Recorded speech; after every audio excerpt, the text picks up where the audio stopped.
안녕하세요. 저는 40대 여성이며 벽지 도배 사업을 하고 있습니다. 배사라는 채널을 매우 즐겨 듣고 있어서 힘든 일을 하더라도 힘들다는 느낌을 모르고 일에 몰두할 수 있었습니다. 오늘은 제 이야기를 소개하고 싶어서 이렇게 글을 씁니다. 제게도 다른 사람들에게는 말하기 어려운 수상한 일들이 있었는데요. 옛날 사랑했던 한 남자가 있었어요. 그는 아무것도 없고 직업도 없이 시험 준비만 하는 사람이었는데 그를 사랑해 결혼을 하고 싶다는 마음으로 친정 부모님의 반대 속에 기도했었습니다. 그때 왜 그렇게 사랑에 미쳐 그랬는지 정말 모르겠어요. 좀 더 현명했다면 그 결정을 내리지 않았을 텐데요. 어린 시절에는 특별한 것 없이 부모님과 남동생과 잘 살았습니다. 아버지는 공장에서 일하시고 엄마는 작은 슈퍼에서 알바를 하면서 우리를 돌봐주셨어요. 부모님은 부지런하시고 착한 분들이셔서 주변 사람들에게 사랑받았으며 우리도 그런 좋은 분위기에서 자랐던 것 같아요. 남동생은 천방지축 장난꾸러기로 유명해요. 가끔씩 선생님께나 부모님께 혼내는 날이 있었어요. 한 번은 같은 반 여자아이 엄마가 집에 찾아와서 너무 화났어요. 그때 남동생이 처음으로 부모님한테 혼을 들었던 것 같아요. 그 정도로 장난을 치니까 같은 반 여자아이가 학교에 가기 싫어해서 울고 떼를 쓴다는 얘기도 들었어요. 그 얘기를 듣고 화가 난 아버지는 남동생에게 화를 냈어요. 그날 남동생은 아버지의 무서운 모습을 처음으로 보았죠. 아버지가 화가 난 이유는 남동생이 거짓말을 하고 있었던 거예요. 그 모습을 보고 아버지는 화가 나서 말했어요. 내가 다른 사람을 상처 주고도 일삼아서 거짓말하고 더하고 빼고 웃으면 안 돼. 사과를 해. 상처를 주면 그것이 내게로 돌아온다는 걸 알아야 해. 남동생은 그 후 반성하고 사과할 때까지 엄중히 대해주셨어요. 알겠어요, 아빠. 그렇게 하겠습니다. 아버지의 무서운 모습에 겁을 많이 먹은 동생은 정말 깜짝 놀랐을 것 같아요. 제가 그 모습에 깜짝 놀랐었던 것처럼요. 한편 저는 모범생이었습니다. 부모님한테 한 번도 속지도 않았고 의견 충돌도 없이 제 의견만을 고집한 적도 없었어요. 오히려 동생의 나쁜 행동을 지적하면서 혼내기도 했었죠. 얘야, 왜 그렇게 속을 썩이는 거야? 엄마가 안 된다고 했잖아. 이게 어렵다고? 나 할 수 있다니까. 엄마가 쉽게 하셨는데. 그래도 위험한데 하지 말라고 했잖아. 나중에 알려줄 때까지 하지 마. 나는 다 할 거다. 너 정말 혼날 거야. 부모님한테 이를 거야. 그렇게 부모님이 하지 말라고 하는 일은 하지 않았습니다. 동생은 제가 겁이 많다고 놀리기도 했지만 그때는 최선인 줄로 생각했어요. 학창시절 내내 공부도 열심히 하고 바쁜 부모님 대신 집안일도 도와주면서 착하게 지냈죠. 전문대학을 졸업한 후 작은 회사에 취직했는데 첫 직장이라 그런지 애착을 많이 가졌고 열심히 일했어요. 부족한 점도 있었지만 착한 점을 보이고 싶었죠. 사장님의 배려 덕분에 잘 적응했고 첫 월급으로 부모님 내복을 사주고 남동생의 양복을 사주면서 조금은 저축도 하면서 평범한 직장인 생활을 했습니다. 친구들과 함께 소풍을 가고 술 한 잔씩 마시면서 힘든 일 없는 재미있는 시간을 보냈어요. 그런데 20대 중반쯤 되었을 때 인생이 바뀌는 일이 있었어요. 25살쯤 되어 남자를 만났는데 대학 졸업 후 군대를 다녀온 뒤 시험 준비를 하고 있던 이 남자를 우연히 만난 거예요. 제 생일에 친구들과 술집에 있었는데 저쪽 테이블에서 다가와 같이 놀자고 했어요. 우리 둘은 직장인이고 한 명은 취준생이라고 해요. 번호도 딱 맞게 3명으로 같이 놀자고 제안했어요. 갑작스러운 제안에 우리는 당황했지만요. 그중에서 가장 성격이 매운 친구가 펑펑 울었고 우리는 모두 한자리에 모였어요. 여자 3명끼리 있다 보니 생일을 조용히 축하하고 있었어요. 생일 축하 케이크에 촛불을 킨 후 사진을 찍으며 즐겁게 지내고 있었죠. 그때 남자친구들이 오더니 생일은 꼭 즐겁고 재미있게 보내야 한다며 술집으로 가자며 부탁했어요. 그 덕분에 술집 안에서 생일 축하 노래를 크게 틀어달라는 요청을 받았고 술집 안에 있는 사람들의 박수 소리까지 들을 수 있었어요. 생전에 이렇게 큰 생일 축하를 받은 적이 없었기 때문에 많이 당황했지만 은근히 기분이 좋았어요. 사람들이 생일에 왜 이렇게 떠드는지 이제야 알았어요. 평소에는 조용한 편이었던 나도 이런 축하를 받으니 완전히 다른 사람이 된 느낌이었어요. 너무 즐겁고 행복했고 기분이 얼마나 좋았는지 술을 마시고 싶어졌죠. 몇 잔을 마신 후에 주변에 앉아있는 사람들에게 술을 나눠주었어요. 와, 오늘 기분 너무 좋아 라며 누구나 한 잔씩 주는데 저 오늘 처음으로 이런 생일 파티를 하는데 라고 말하였죠. 그래, 너희와 함께 신나게 노는 것이 중요해 라며 함께 즐거운 시간을 보내니 너무나 기분이 좋았어요. 맞아, 우리가 결국 여기서 만나서 축하하니까 좋아 라고 말했죠. 다음 달에 또 만나자. 아, 그때도 여기서 같은 생일 파티를 하자 라고 말하며 신나게 이야기를 나누었어요. 그래요, 알겠습니다. 이야기의 내용을 한국어로 써보겠습니다. 무섭죠? 알고 있으시죠? 다음 달에 4일 해야죠. 맞아요. 그런데 해야 돼요. 받아들이고 잎이 자라야죠. 그날의 분위기는 정말 최고였던 것 같아요. 제가 살면서 그날처럼 텐션이 올라간 적은 없었을 겁니다. 그렇게 아주 즐거운 시간을 보낸 그날의 기억을 사진에 담아 인화했고 친구들과 함께 그 사진을 보며 그날을 추억해요. 이 남자 어때요? 괜찮지 않냐고요? 어디서 일한다는 얘기를 안 했었나요? 난 이 남자가 제일 괜찮은 것 같아요. 이 사람들 우리보다 3, 4위인 것 같아요. 네, 맞았던 것 같아요. 3살 위라고 했던 것 같네요. 진짜로 재미있었어요. 여태까지 우리끼리 조용히 만나는 게 최고인 줄 알았는데 진짜로 그날 즐겁더라고요. 난 생전 처음이었어요. 그런 기분은 다음 달에요. 이 남자 생일이라고 했던데 같이 모일 거래요. 진짜로 모인다고 약속했어요. 그날 그냥 장난으로 한 말이 아니에요. 나는 정말 그 남자와 연락해서 다음 달에 생일 파티를 같이 하는 약속을 했어요. 다 같이 가야 해요, 친구들아. 뭐야, 너 이 남자랑 잘 됐다고 느껴지는 거야? 그렇다면 어떻게 좋겠어요? 잘 되다니 무엇인지. 그냥 알아가는 단계라고요. 친구 중 한 명은 벌써 그때 그 남자 중 한 명과 연락하고 있더라고요. 얼마나 좋아하는지 입이 귀에 걸려서요. 이야기하면서 정말 웃겨 죽을 뻔했어요. 사실 나도 그때 시험 준비를 하던 취준생에게 마음이 갔었거든요. 그 사람과 바로 옆자리에 앉게 되었고 그의 손님 대접을 받았어요. 포크부터 술잔까지 잘 챙겨주는 모습이 너무 좋았고 시끄러운 음악 소리 때문에 제대로 대화가 안 될 것 같았는데도 내 이야기에 귀를 기울여주는 모습이 너무 좋았어요. 따로 연락처를 물어보진 않았지만 그저 마음속으로 생각했어요.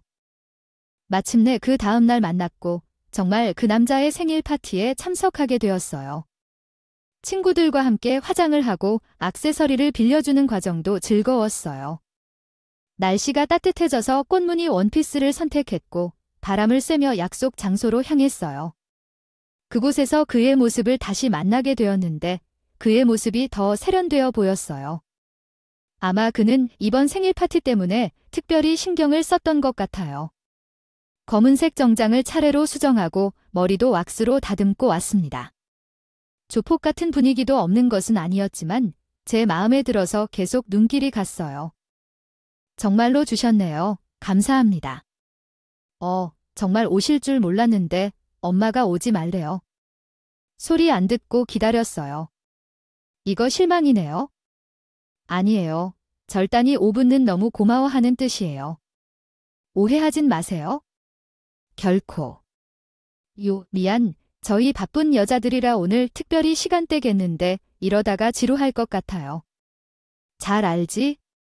차라리, 그럼요. 걱정 마세요. 우리가 분위기를 올리는데 1인자 아니겠습니까? 걱정 마세요, 아가씨들. 벌써부터 재밌네요. 오늘 기대 꼭 맞으니까. 괜찮아요, 마음껏. 우리 분위기가 시작부터 너무 좋았어요. 성격도 따뜻하고 끌기 좋은 분이 계셨고 친구 중 한 명이 성격이 화끈해서 둘이 찰떡같이 제잘걸었어요. 그 가운데 제가 너무 재미있어서 웃다 배꼽이 나갈지도 몰랐고 오늘 생일을 맞은 취준생 남자분도 잘 웃고 즐거워 보였어요. 그날 또 하필 제 옆자리에 앉게 되고 서로 이름과 직업을 이야기하며 조금 가까워지게 됐어요. 조는 무릎까지 고민에 빠진 상황입니다. 저는 그가 취준생으로 공무원 시험을 준비하고 있는 28세라는 것 외에는 모든 것을 알고 있습니다. 나는 이름이 박수진이며 25세의 회사원입니다. 이런 자기소개는 정말 어색한 일이에요. 그렇죠. 정말 어색하네요.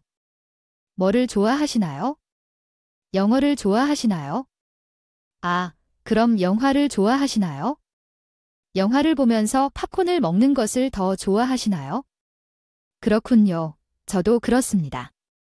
그럼 저희 내일 영화를 보러 갈까요? 재미있는 영화가 오늘 개봉했던데 어때요? 조용히 둘이 보는 건 어때요? 수진 씨, 어떠세요? 네, 좋아요. 그래요. 영화를 보러 갈까요? 그렇게 그날의 대화가 끝나고 번호를 주고받으며 다음 날 영화 관람을 약속했습니다. 인기 있는 영화여서 사람들이 많았지만 우리는 팝콘을 먹으며 영화를 보는 것을 즐겼어요. 조용한 영화관을 선호했지만 어떻게 이렇게 변해버린 건지 모르겠어요. 아마 그 남자와 함께 있을 때는 모든 게 다 좋았나 봐요. 영화가 끝나고 사람들이 많아서 서둘러 나가는데 우연히 그 남자와 제 몸이 서로 닿았고 그 순간 찌릿한 느낌이 나타났어요. 가슴이 두근거리고 얼굴이 붉어지는 느낌, 정말 낯설었어요. 영화가 끝나고 엘리베이터를 타고 내려왔을 때 사람들이 많았는데 한 사람이 나를 안쪽으로 보호하며 품 안에서 안아주었어요. 그때 기분이 너무 좋았어요. 누군가가 나를 이렇게 안아주는 것을 받는 게 참 좋았어요. 어린 시절에 항상 동생을 챙겨야 하고 부모님을 도와야 한다는 책임감으로 착한 딸을 연기해 온 것 같아요. 그런데 그 숨겨진 무언가가 움직이기 시작한 건 그때부터였어요. 그 남자에 대한 마음이 크면서 내가 점점 다른 사람이 되어갔어요. 일상에서는 평소와는 다르게 부모님과 동생을 대하고 설거지나 빨래를 잘 안 했어요. 매일 방에서 그 남자와 연락하며 옷을 입고 거울 앞에 서 있는 모습을 많이 보게 되었어요. 이상하게 변한 것을 눈치챈 엄마가 조용히 들어와서 딸아, 무슨 일 있는 거니? 라고 물으셨어요. 처음에는 아무 일 없다고 했지만 나는 지금 정말 행복하다고 느껴요. 변한 것 같아. 이 변화가 내게 너무 행복해 보일 때였네요. 그렇게 변한 것 같아. 내가 자주 마음에 듣고 싶었지만 엄마에 따르면 우리 딸은 최근 짜증이 많아지고 방에 혼자 있는 시간이 많아졌으며 평소 집안일도 거의 안 하고 있는 모양이라서 말이야. 그래서 물어봤어. 엄마, 나 집안일 꼭 해야 하나요? 결혼하면 평생 집안일만 하면서 살아야 하잖아. 내가 어릴 때부터 그 일을 해야 한다고 말했잖아. 나는 아니라고 말했어. 나는 내일이 아니라 구나만 생각하며 노력하고 예쁘게 살 거야. 앞으로는 그렇게 살 거라고. 그런데 갑자기 말을 하게 되었어. 엄마는 어떤 이유에서 그런지 잘 몰랐지만 더 이상 아무 말이 없이 방을 나가셨어. 평소였으면 마음이 찢어지고 용서를 구했을 텐데 그때부터는 그렇지 않았어. 그저 내 자신이 가장 중요하다고 생각하고 민혁이라는 남자가 내 머리와 마음을 모두 사로잡았어. 그 후 우리는 연인이 되었어. 지금은 아무것도 없는 사람이지만 나만의 합리화를 하며 잘 될 것이라고 생각하며 연애를 하게 되었지. 친구들은 25살에 시험만 준비하고 있는데 조금 불안하댔지만 신경 쓰지 않았어. 이 남자와 함께라면 반드시 할 수 있을 거라고 말이야만. 생각을 했고 이렇게 좋은 남자라 함께 있는 것 자체가 너무 행복하다고 생각했어요. 방 2개짜리 오래된 빌라에 홀어머니와 단둘이 살았고 자동차도 없이 버스를 타고 다니며 제가 사주는 밥을 얻어먹는 이 추진생이 뭐가 그리 좋았을까요? 남자친구의 어머니는 시장 안에 있는 야채 가게에서 아르바이트를 하셨어요. 팔찌와 목걸이는 아주 크고 화려하게 금으로 된 것을 착용하고 있었어요. 목소리도 크시고 괄괄한 성격이셨어요. 자신의 아들을 세상에서 가장 잘나고 멋지다고 생각하시지만 여자친구인 제가 부족하다고 공개적으로 이야기하시는 것 뿐이었어요. 수진아, 너 좀 다른 회사에 다닐 생각 없냐? 거기서 격리한다면 월급도 괜찮을 텐데 그래도 저는 이곳이 좋아요. 사장님도 너무 좋으시고 일도 잘 맞고요. 작은 회사긴 하지만 안정적이고 탄탄해요. 그래도 우리 아들이 곧 공무원이 되면 체면 있지 그래서 저는 거기서 일하는 게 좋아요. 자신의 아들은 아무것도 없었지만 부모님은 항상 자랑스럽게 말씀하시더라고요. 1년 넘게 연애하면서는 부모님께 말하지 않았어요. 이상하게 자꾸만 부모님의 말에 반갑기가 생기는데 설명하기가 어려웠어요. 왜 자꾸 이런 날이 오는 걸까요? 제 생각에 정말 이상한 사람이었던 것 같아요. 이미 부모님은 제가 연애를 하고 있다는 것을 알아채고 계셨고 기다리다 지친 엄마가 먼저 물어보셨어요. 우리 수진이 만나는 사람은 누구야? 엄마가 궁금해 하시더라고요. 언제까지 말 안 해줄 거야? 응, 만나는 사람이 있어? 공무원 준비 중인 사람이야. 29살에 공무원 시험을 준비한다니. 그럼 지금은 아직 직업이 없다는 거지. 부모님은 각자 뭐 하시냐고 물어보니 엄마는 취업 준비 중이시고 아버지는 없으시고 어머니는 야채 가게에서 일하신다고 하셨어요. 수진아, 그 사람 얼마나 좋은지 어떤 사람인지 엄마는 알지 못하지만 그래도 취업 준비 중이면 조금 불안한 거 아니니? 나이도 곧 30인데 지금 그런 거 뭐가 중요해? 내가 벌고 있잖아. 그리고 더 멀리 보고 미래를 위해 준비하는 게 더 나잖아. 그렇긴 한데 시험 준비도 막 들어가다 보니까 시간이 흐를수록 더 힘들어진다고 하던데. 그건 말로 들은 것일 뿐이고 직접 해보지 않은 엄마가 감히 그런 말을 하지 마. 그 사람 꼭 할 거라고 저도 모르게 엄마에게 예민하게 반응해버렸습니다. 사실 저는 연애를 하는 동안 거의 모든 데이트 비용을 제가 부담했고 봄에는 봄옷, 여름에는 여름옷, 겨울에는 두꺼운 옷까지요. 패딩 점퍼까지 살아주지 않은 것은 없었어요. 엄마가 너무 성격소 같이 코령했어요. 그래서 그런지 나도 모르게 날카로운 반응을 했던 것 같아요. 마침내 너는 남자친구와 만나게 되었고 내가 벌 돈의 대부분을 썼으며 저축도 제대로 못했습니다. 그래서 조금씩 아르바이트를 하여 자신의 용돈을 벌어서 써야 했어요. 그럼에도 불구하고 돈이 없다며 뻔뻔하게 말하는 남자친구에게 용돈까지 쥐어주었어요. 사랑에 빠지면 이런 마음이 밀려오는 건가요? 노걸지가 있습니다. 어쩌면 내가 있습니다. 30을 넘어 여자친구 생일에도 내 값싼 케이크를 사줄 돈조차 없는 남자친구와 결혼했어요. 결혼 후에는 일하면서 남편이 공부하는 것을 많이 도와주었죠.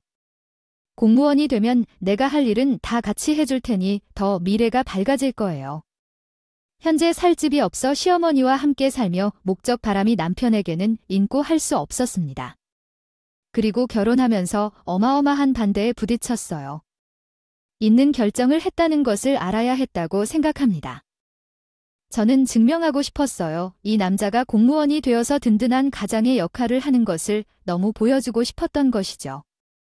하루하루가 계획표를 짜주어서 남편에게 체크하도록 했고 오랜 시험 준비로 지친 남편이 설렁설렁 공부를 하는 것 같아 퇴근 후 밤마다 저와 쪽지 시험까지 볼 정도로 저는 열정이 넘쳤습니다.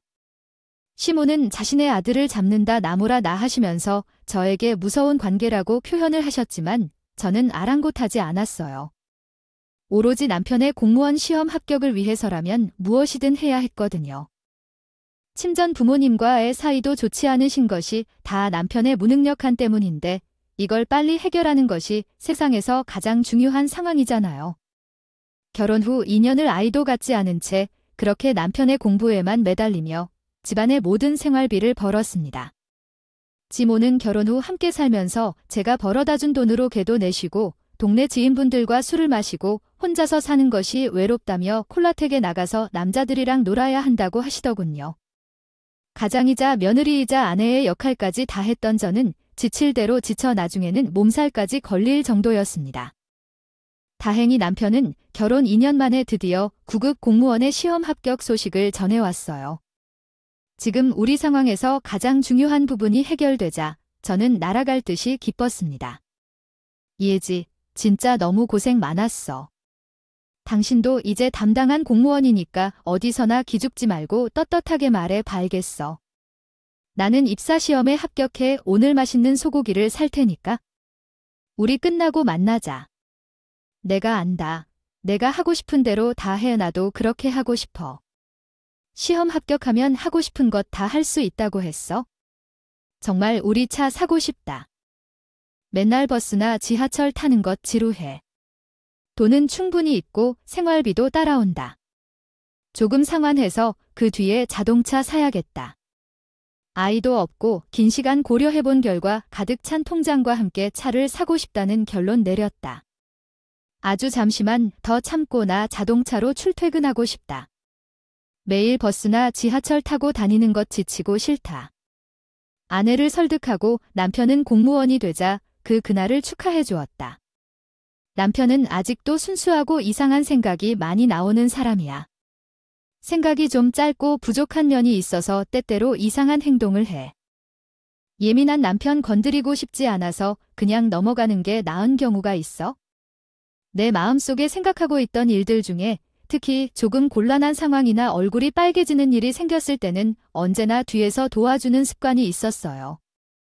자기 의견을 내보고 불리한 상황에 처했을 때는 빨리 제게 와서 도움을 요청하는 눈빛을 보였죠. 식당에서 시비가 생기거나 집주인이 찾아왔을 때도 똑같았어요. 몇 번이고 연약하고 이해하기 힘든 상황을 연기하기도 했었던 것이 아직도 기억에 남아요. 그런데 그러한 남편이 공무원이 되었다는 소식을 듣고 나는 정말 기뻤어요. 이 기쁜 소식을 빨리 친정에 전하러 가야겠다고 생각해서 찾아갔지만 친정에서는 합격 소식을 기뻐해주진 않았어도 오랜만에 찾은 우리 딸이 공무원이 되었다는 소식에 기쁘시다고 말씀해 주시더라고요. 결혼 후 2년 만에 찾아온 딸한테도 그렇게 반겨주어야겠다는 생각이 들었어요. 그러나 엄마의 이해가 가지 않는 모습에 대해 딸이 말했을 때 엄마로서는 이해가 되지 않았죠. 어떻게 이해가 안 되냐며 딸한테 물어보았고 달게 대답하는 딸이 고생하는 길이 뻔한데도 결국 시집 보내는 것이기 때문에 걱정이 되는 것이 아니냐고 말했어요. 어머님의 결정이 너무나도 걱정스러운 일이 아닐 수도 있어요. 기쁜 마음으로 공무원이 되었다 하더라도 초혼돼서 홀로 어머님을 모시고 살아간다는 것은 도대체 언제 집을 사고 언제 부모님을 풀어드릴 수 있을지 등의 계획을 세워야 한다는 생각이 괴튼하는 것이겠죠. 부모님께 걱정이 되어서 그런 말씀을 하시는 것일 테니 마음이 굳어지진 말아야 할 것 같아요. 안정적으로 가정 잘 살아갈 것이며 저와 남편이라면 좋은 미래를 향해 나아갈 수 있을 거예요. 그러니 엄마 그런 부정적인 생각은 가라하고 긍정적인 마음으로 우리가 잘 살아갈 것이라고 누구보다 믿고 말할 수 있었으면 좋겠어요. 이번에는 오랜만에 얼굴을 뵙느라 보기 아무도 올리지 않지 않을까 어떻게 이해하고 가실까 봅니다. 제 마음에 더럽게 내다 자랑스러운 남편이요. 공무원 시험에 합격해서 후는 남편은 자기 자신이 대단한 사람이 되어가는 듯이 행동한다더구나요. 그러한 행동은 진심으로 말씀드리면 매우 어처구니 없고 이해하기 힘든 일이지만 마침 첫 월급을 받았을 때 그 돈을 통째로 시모에게 드려야만 한다는 말에는 놀랐을 것입니다. 하지만 그 마음이 어머니에게 감사드리는 마음이라면 당신도 기특해할 만한 마음이 되지 않을까요? 하지만 이러한 효자의 마음을 가지고 있다면 앞으로 태어날 아이들에게도 좋은 모습을 보여줄 수 있겠지요. 그때 내 뱃속에는 아이가 있었어요.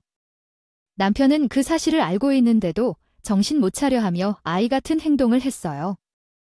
그는 골프와 차를 사는 것에 열중하며 대출을 받아 아파트를 살 생각조차 없었죠.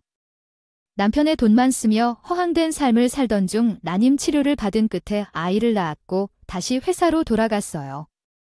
그러나 남편의 이상한 행동은 계속되었고 함께 사는 시모도 이상한 행동을 보이기 시작했어요.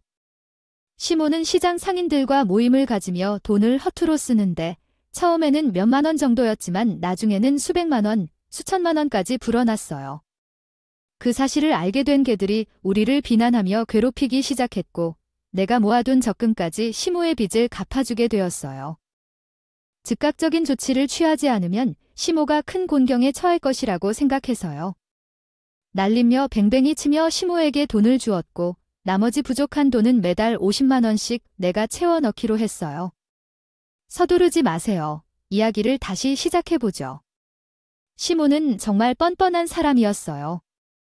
그 빚을 자연스럽게 저에게 떠넘기는 행동이 정말 황당했습니다. 어머니, 네가 다 알아서 집안일을 하는데 빚 정리도 할 줄 알아야겠지? 어머님 정말 너무하시네요. 어떻게 그런 부탁을 하는 거죠? 지금 우리 살림은 이미 힘든데 이렇게까지 해야 하나요? 아들은 어렵다는 공무원 시험에 합격해서 취직했는데 몇 천만 원이 아깝다며 깐다면 너희 평생 먹여줄 생각이냐고? 어머님, 어디서 이런 말씀이 나오시는지요? 단돈 몇 천만 원 때문에 그렇게 황당한 결정을 내리는 건 아니지 않나요? 또한 남편을 만나 연애부터 이사까지 제가 돈을 책임지고 지냈어요. 지친 삶에 숨 쉴 틈이 없을 때 남편의 지출이 매우 이상했어요. 한 달 카드값으로 자기가 번 돈보다 더 쓴다니 정말 무모한 행동이었습니다. 이런 상황에서는 정말 어떻게 해야 할지 모르겠어요. 그렇군요. 이렇게 이야기를 써보았습니다. 체크카드만 가지고 있었는데 남편이 찾아온 후 개인 신용카드를 만들었던 것 같았어요. 카드 발급을 모르고 있었는데 계속된 도독 전화에 질렸던 남편이 도움을 요청했고 그 과정에서 카드값에 대해 알게 되었어요. 이해하기 어려웠고 어떤 비밀이 있는 것이 분명해서 남편을 따라가기로 결심했어요. 남동생에게 도움을 요청해 얼마 안 된 아이를 낳고 남편의 뒤쫓기를 시작했는데 렌트된 대형 승용차를 이용하고 있었어요. 그리고 젊은 여자가 함께 타고 있었어요. 그 여자는 황당한 얼굴을 하고 짧은 스커트에 긴 머리를 날리며 남편이 렌트한 차에 올라탔어요. 그들은 호텔로 향하자 저는 분노하며 호텔 앞에서 두 사람을 기다렸어요. 그리고 나와 남동생이 손을 잡고 나를 말리려 했지만 나는 뿌리쳐서 그들을 향해 뛰어갔어요. 이 미친 놈들아. 뭐 하는 거냐? 라고 소리쳤어요. 으이그, 뭐지? 여기까지 왔어. 왜 여기 있는 거지? 어머니, 너 뭐 하는 거야? 여기 이 바보, 너 뭐 하는 거야? 여기에 이 쓰레기라니. 어떻게 알게 됐어? 아, 너 뭔데? 인간이냐? 내가 너를 어떻게 해줬는데 하나부터 열까지 다 챙겨주고 다 사주고 했더니 은혜를 일단 식으로 갚아요. 저는 아이를 들쳐올리고 남편의 뺨을 시원하게 갈겨주었는데 한 대를 때렸는데 그래도 속이 시원치 않아 연속으로 두 대를 더 때렸어요. 그러자 옆에 있던 젊은 여자가 저를 말리면서 말하더군요. 저희 오빠, 트손 빼세요. 말로 아세요. 발로 왜 이렇게 무식한세요? 정말 애까지 없고 이러시면 안 되죠. 얘가 배워요. 너 말 잘했다. 너 인간 유부남이라는 것 알았지? 이런 못된 야, 그러니까 놀래지도 않지? 얘가 배운다고 말 다시 해봐와. 애가 배운다고 했냐? 네 내가 하는 짓거리는 애가 안 배운 야, 아빠라는 인간이 이렇게 쓰레기 짓하고 다녀도 되는 거냐고. 어린 년이 물불 안 가리고 지금 뭐 하자는 건지 모르겠네. 어려도 다 앓고 나는 다고요. 아줌마처럼 무식한 여자랑 누가 살고 싶겠어요? 오빠, 얼른 가자. 이런 아줌마랑 살고 싶지 않다고 했잖아. 나랑 살아. 오빠, 나랑 결혼하자. 아주 그날 저희는 난장판이 따로 없었습니다. 제 남동생 역시 격분에 남편을 주먹으로 두들겨 패고 저를 데리고 친정집으로 왔어요. 모든 상황을 듣게 된 친정 부모님은 당장에 오늘 말씀을 드리셨습니다. 은혜도 모르는 그런 사람은 처음부터 고쳐먹기 어려울 것이라 하셨고 한 살이라도 젊을 때 빨리 이혼하는 것이 좋다고 하셨습니다. 현실적으로 한번 그런 바람 피운 사람은 또 반복될 수밖에 없다고 말씀하셨습니다. 더군다나 시모라는 사람 역시 그런 삶을 살고 있고 이제 더 이상 기대하지 말아야 한다고 하셨습니다. 어서 혼자 새로운 시작을 할 용기를 주셨습니다. 예전 어른들이 남편이 바람 피워도 결국 집으로 돌아온다는 말은 말도 안 된다고 하셨고 몇 날 며칠 집을 떠나 친정에서 생각을 하다가 결국 이혼을 결심했습니다. 그동안 남편에게 받은 콩깍지가 싹 사라져 버렸습니다. 그 뻔뻔한 남편은 밥조차 안 차려주면서 자기 역할을 하라며 혼인 생활을 해야 한다는데 알고 보니 정말 쓰레기 같은 사람이라고 하셨습니다. 결국 상간녀의 전화번호를 알아내어 통화를 했습니다. 자, 너를 알아? 이혼할 거야.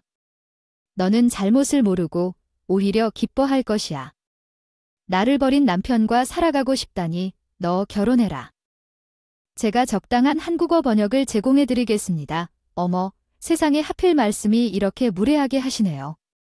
아줌마가 이해를 안 해준다고 하더니 결혼을 하기로 했어요. 키가 안 맞아서 아줌마가 떠나준 거 아니에요? 결혼을 약속한 사이니까요. 말해봐요. 이해하든 말든 자기 생각하세요. 그 지게 버린 놈과 잘 살아라. 어머, 말 조심하세요. 그런 말은 공무원한테 너무 할 테니까. 화내지 마세요. 저를 선택한 건 오빠니까 받아주세요. 뭐 하나라도 건져갈 생각은 하지 마세요. 이제 그 지라고 했잖아요.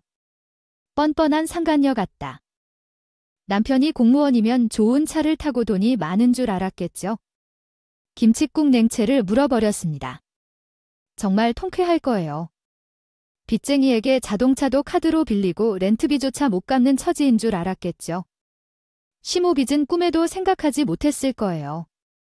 집으로 돌아와서 조용히 짐을 싸고 떠났어요. 더는 크게 소리치거나 재산 분할할 필요 없어요. 재산이라도 있으면 남편의 불륜을 증거로 캐낼 생각했겠지만 지금은 집 밖에 있는 불빛이 제 소유물이 바로 다예요. 할 필요도 없다고 생각했습니다.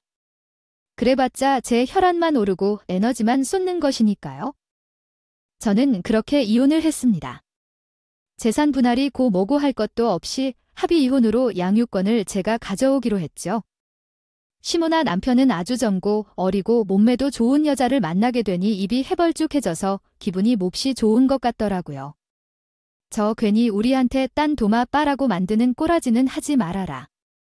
왜 교육상 안 좋다 참나 어이가 없어서 말이 안 나온다. 괜히 너한테 쓸데없이 힘 뺄 것도 없으니까 얼른 꺼져 이놈아. 이혼의 마지막 날 법원 앞에서 만난 남편이 제게 한다는 소리가 저 모양이더라고요.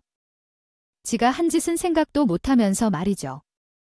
어떻게 저런 놈한테 제가 그렇게 공을 들였는지. 원핏덩이 같은 아이를 내리고 짐을 싸서 친정으로 올 때 왜 그리도 눈물이 나던지 세상의 모든 슬픔이 제게만 다 일어나는 것 같았습니다.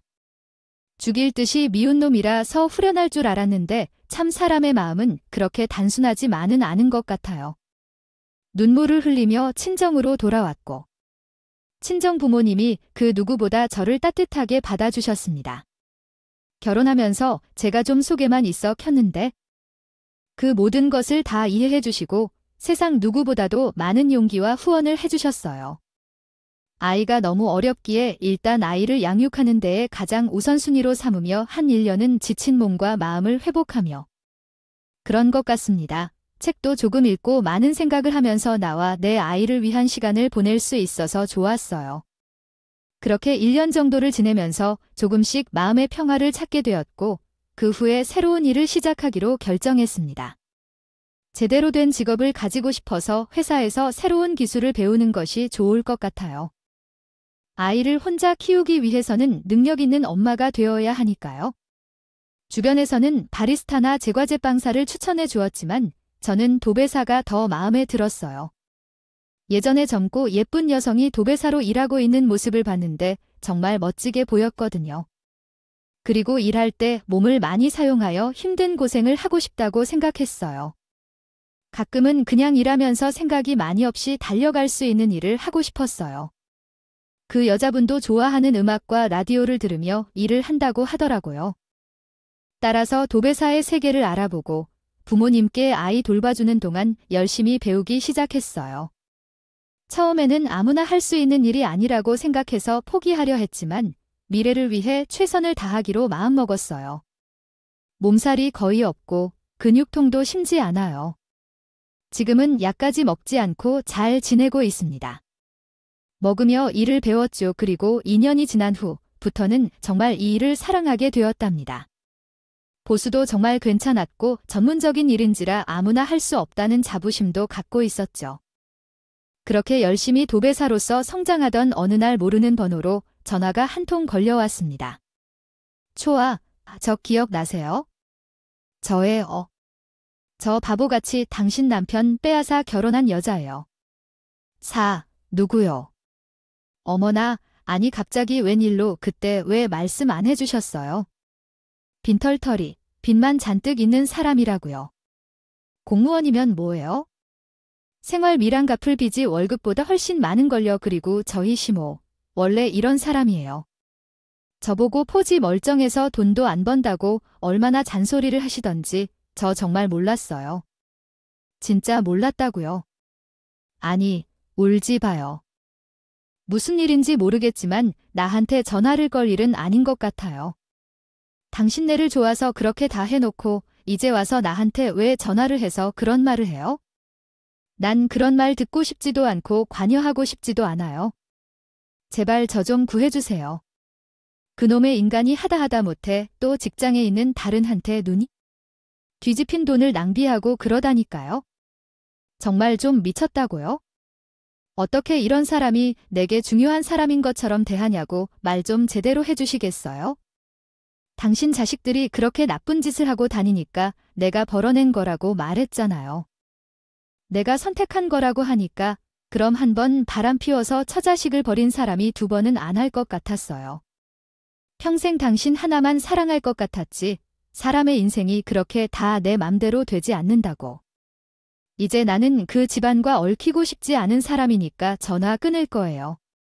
그리고 앞으로 2번 다시 전화하지 말고 울며 불며 전화 거는 남편의 상대였던 그녀가 지금 남편이 다른 여자와 바람을 피웠다고 전화를 했대요. 다 자기가 일으킨 일이라 제 눈에서 눈물 나게 해서 자신의 삶이 그리 즐겁게만 할 수 있을까요? 정말 그때 빨리 이혼을 했어야 했다고요? 자식을 키우며 그런 짓을 계속했을 텐데 마음만 해도 진짜 끔찍해요.